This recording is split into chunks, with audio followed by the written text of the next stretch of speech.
About 40 years ago, 1/3 of the Cambodian population was killed.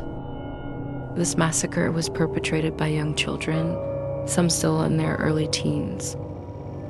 Led by a certain man, they were forbidden to laugh or cry, and as they lost their minds, they continued to kill innocent people.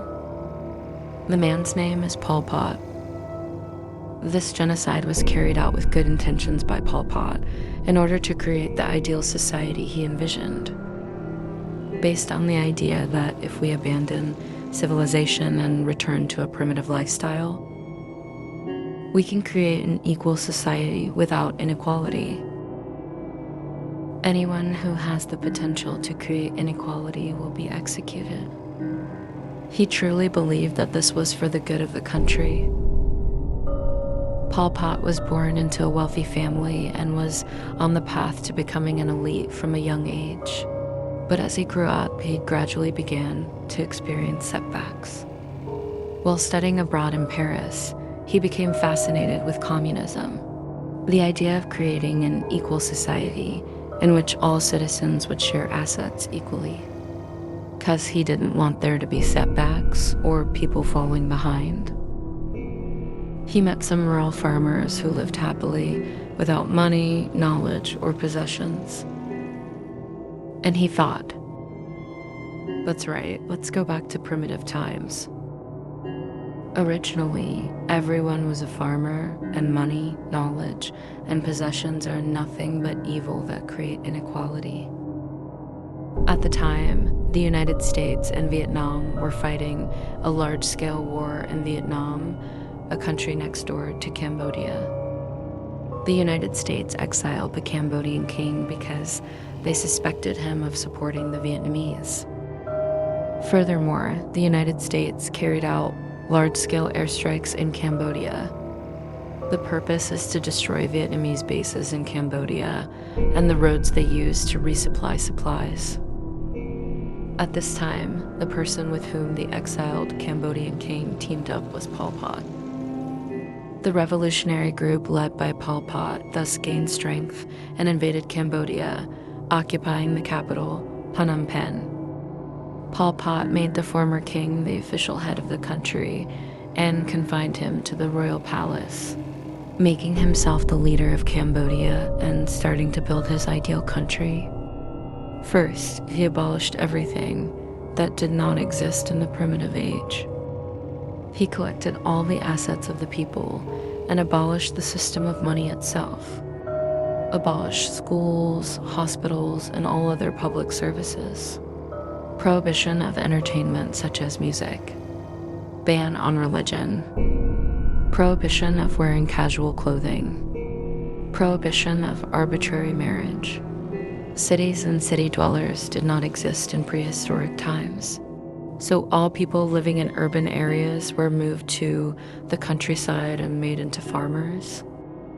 If there are educated people among the people, a civilized world may emerge again.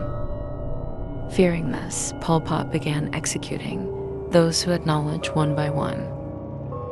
He executed doctors, teachers, researchers, and other people of culture such as painters and singers, as well as people who looked intelligent, such as those who wore glasses, could read, and could tell time, and even people who were considered intellectuals simply because they had soft hands and did not do farm work.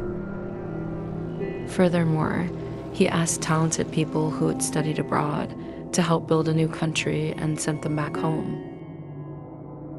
People who came back with shining eyes, hoping that the knowledge they gained from studying abroad would be useful, were executed one after another. What was frightening was that many of the people who were in power were still young children. Young children were wearing military uniforms, carrying guns, arresting people, and torturing them. Pol Pot used children because they were still innocent and could easily be instilled with new ideas. When something went wrong, he assumed it was because of rebels or spies and told the people to look for the enemy within. Making people watch each other caused further tragedies. Even if they hadn't done anything wrong, everyone believed that if they didn't inform on someone, they would be killed. And so more and more innocent people were informed on. Of course, the person who was informed on was arrested and sent to a detention facility. They were crammed into tiny rooms, starved of food, tortured daily, and asked if they had any other companions. If they didn't say any names, they would be subjected to increasingly severe torture, creating a negative spiral in which innocent people would end up saying the names of even more innocent people. After being tortured to the limit, they were all executed. The execution methods were also quite cruel. No guns were used so that the neighbors would not know that the executions were being carried out, but rather the victims were beaten to death with a hoe or a hammer, or brutally murdered with the hard leaves of the oak tree. Women were stripped of all their clothes, raped, and then murdered. Babies were smashed to death against trees, and other brutal acts were committed. As a result of these extreme policies, social infrastructure and the economy were completely destroyed.